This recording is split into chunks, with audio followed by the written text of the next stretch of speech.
Let us solve the wave equation. The equation is u sub tt equals 4 times u sub xx.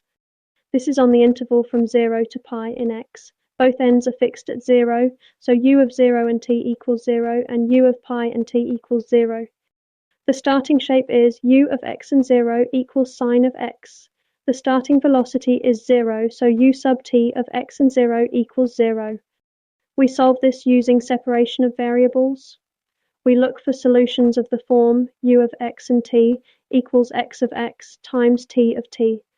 Substituting into the equation and separating the x part from the t part gives the same spatial eigenfunctions as we found for the heat equation. These are sine of nx for whole numbers n equals 1, 2, 3, and so on. This time, the equation for t of t is second order in time, not first order.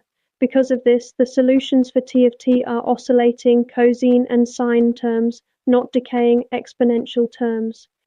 So the general solution is a sum overall n of the quantity a sub n times cosine of 2nt plus b sub n times sine of 2nt, all multiplied by sine of nx.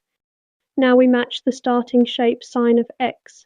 This tells us that a sub 1 equals 1 and every other a sub n equals 0, since sine of x is already the first eigenfunction. Next we match the starting velocity, which is 0. Taking the derivative with respect to t and setting t equal to 0 forces every b sub n to equal 0.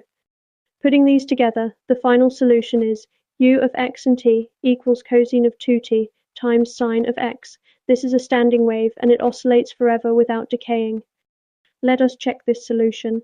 Taking two derivatives with respect to t gives negative 4 times cosine of 2t times sine of x, and taking two derivatives with respect to x gives negative cosine of 2t times sine of x times 4, so u sub t equals 4 u sub xx, exactly as required.